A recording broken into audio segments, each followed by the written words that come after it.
अस्सलाम वालेकुम friends. Drama serial गैर की कहानी में इस वक्त आएगा एक ज़बरदस्त ट्विस्ट, जब एक तरफ तहरीम और शफा की चाल कामयाब हो जाएगी और सालिस के दिल में वफा और फरजाद को लेकर शक पड़ जाएगा, और दूसरी तरफ वो होगा जिसका हम सब ड्रामा शायकीन को बेसब्री से इंतजार था कि कब सालिस और शफा की हकीकत फरजाद के सामने आएगी, क्योंकि वफा ने तो सालिस और शफा को मिलाने के लिए अपने आप को विलन और बदकिरदार बनाकर सारा इल्जाम अपने सर ले लिया था और सबकी नजरों में बुरी बन गई थी। मगर यहाँ वफा की गुड लक होगी कि सालिस और शफा का सच खुद ब खुद फरजाद के सामने उस वक्त आएगा जब फरजाद सालिस और शफा को रेस्टोरेंट में देखेगा और इनकी बातें सुनेगा, और तहरीम के वहाँ आने के बाद फरजाद को ये भी मालूम हो जाएगा कि वो तहरीम ही है जो सालिस और शफा की मोहब्बत को बढ़ावा दे रही है, और सालिस और शफा तहरीम ही की शय पे इस तरह छुप छुप कर रेस्टोरेंट्स में मिल रहे हैं और प्यार की पींगे बढ़ा रहे हैं। और ये सब जानकर फरजाद के पैरों के नीचे से तो जमीन ही निकल जाएगी, क्योंकि फरजाद तो अपनी बहन शफा को बहुत ही बाकिरदार और गैरत वाली समझता है, और वफा को बदकिरदार समझकर इसने वफा की बहुत तजलील भी की है, और इसको यहाँ तक कह दिया था कि तुम्हारे लिए 2 मर्द कम थे जो तुम किसी तीसरे मर्द के लिए अपने शोहर से तलाक ले रही हो। और फरजाद के मुंह से ये बातें सुनकर वफा का जब्त जवाब दे गया था, और इसने फरजाद से कहा था कि मैं आज जिस मकाम पे खड़ी हूँ वो तुम्हारी और तुम्हारी इस गैरतमंद बहन की वजह से है। और अपनी बहन का नाम वफा के मुंह से सुनने और उसे इल्जाम देने पे फरजाद ने गुस्से से वफा का बाजू दबोच कर उसे बहुत बुरा भला कहा था, और उसी वक्त वफा की सौतेली माँ सबाहत ने वहाँ आकर एक नया सीन क्रिएट किया था। और अब शफा और सालिस को एक साथ देखने और शफा के मुंह से सारी बातें सुनने के बाद फरजाद तो गुस्से से पागल हो जाएगा, और उसे ये बात क्लियर हो जाएगी कि सालिस से वफा की तलाक लेने की वजह कोई और नहीं बल्कि इसकी लाडली बहन शफा ही है। फरजाद गुस्से में भरा हुआ घर जाएगा और अपनी माँ से कहेगा कि आज मुझे पता चला कि वफा क्यों सालिस से तलाक मांग रही थी, क्योंकि आपकी बेटी एक शादीशुदा मर्द के पीछे दीवानों की तरह पड़ी हुई है, और इससे पहले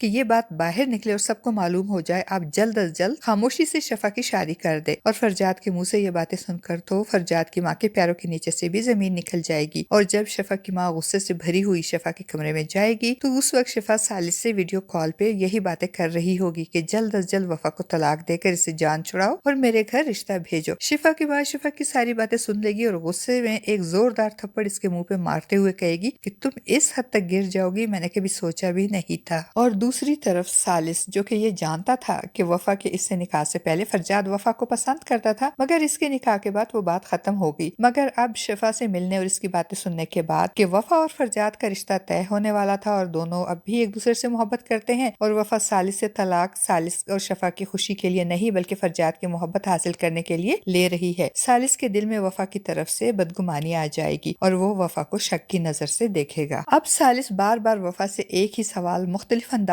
में और मुख्तलिफ औकात में पूछेगा कि तलाक के बाद क्या वो दूसरी शादी करेगी या अपनी जिंदगी ऐसे ही गुजारेगी। तो वफा उसे कहेगी कि आप क्या चाहते हैं, आपका रोग लिए सारी जिंदगी अकेली गुजार दूं? तो सालिस के दिल का शक इसकी जुबान पर आ जाएगा और वो वफा से कहेगा, अगर तुम अपनी मोहब्बत फरजाद को हासिल करना चाहती हो तो मुझे बता दो और मुझ पे यकीन रखो, मैं तुमको तलाक देकर तुम्हारे लिए आसानियां पैदा करूंगा। सालिस की ये बेतुकी बात और इस पर इल्जाम सुनकर वफा को बहुत गुस्सा आएगा और वो सालिस पे नाराज होते हुए कहेगी, बेशर्मी की हद होती है सालिस, तुम्हारी वजह से मैं सबके सामने जलील हो रही हूँ, विलन और बदकिरदार बन गई हूँ, रुसवा हो गई हूँ पूरे खानदान में, सिर्फ इसलिए कि तुम खुश रहो, तुम पे कोई सवाल ना उठे, इसीलिए मैंने सारा इल्जाम अपने सर पे ले लिया, और आज तुम मुझसे कह रहे हो कि ये सब मैं फरजाद को पाने के लिए, उसे हासिल करने के लिए कर रही हूँ। अगर मुझे फरजाद को हासिल करना होता तो मुझ में इतनी हिम्मत है कि मैं फरजाद का नाम लेती, मगर तुम्हारी इस घटिया सोच और बातों को सुनकर मुझे बहुत दुख हुआ है। वो सालिस से नाराज हो जाएगी और जब सालिस की शर्ट का टूटा हुआ बटन टांकेगी तो सालिस उसे माफी तलब नजरों से तो देखेगा, मगर इसकी हिम्मत नहीं होगी कि वो वफा से माफी मांग सके, क्योंकि अब तो सालिस को भी ये एहसास हो जाएगा कि इसने शिफा की बातों में आकर वफा पे शक करके उसका दिल दुखाया है और बहुत बड़ी गलती की है। और फ्रेंड्स, दूसरी तरफ वफा की सौतेली माँ सबाहत, जो वफा से बहुत नफरत करती है, इसीलिए तो जब इसने फरजाद को वफा का बाजू दबोचे और उसे बातें सुनाते देखा तो चीख चीख कर पूरी फैमिली को बुलाकर एक सीन क्रिएट किया اور وفا کو سب کی نظروں سے گرانے اور ذلیل کرنے کے باوجود اس کا دل نہیں بھرتا تو وہ اپنے شوہر کو، جو کہ پہلے ہی وفا سے سخت نفرت کرتا ہے، اسے وہ سارا سین نمک مرچ لگا کر سنائے گی۔ صباحت وفا اور اس کی ماں ہوا پہ طنز کرتے ہوئے کہے گی کہ ایسی لڑکیوں کی قسمت سونے کے قلم سے لکھی جاتی ہے، ایک طرف شوہر مجنوں، دوسری طرف ساس گھرویدہ، مگر اس کے باوجود وہ کسی تیسرے مرد کے لیے اپنے شوہر سے طلاق لیتی ہیں، اور اب تو تھوڑا تھوڑا رنگ باپ پہ بھی چڑھنے لگا ہے۔ اپنی بیوی کی باتیں سن کر عثمان کو بہت غصہ آئے گا، وہ چپ تو رہے گا مگر گھور کر اپنی بیوی کو دیکھے گا۔ اور فرینڈز، آپ کو کیا لگتا ہے جو سچ آج فرجاد اور اس کی ماں فریال کے سامنے آیا ہے، جب یہ سچ سب گھر والوں کے سامنے آئے گا تو ان کا کیا ری ایکشن ہوگا؟ وہ کیا کریں گے؟ وہ کس طرح وفا کا سامنا کریں گے؟ کیا وہ وفا سے معافی مانگیں گے، اسے اپنا کر گلے لگائیں گے، یا پھر اپنی جھوٹی انا کا پرچم سربلند رکھنے کے لیے وہ وفا کو پہلے ہی کی طرح اگنور کریں گے؟ آپ کا اس بارے میں کیا خیال ہے فرینڈز؟ اپنی قیمتی رائے کا اظہار کمنٹ باکس میں ضرور کیجیے گا۔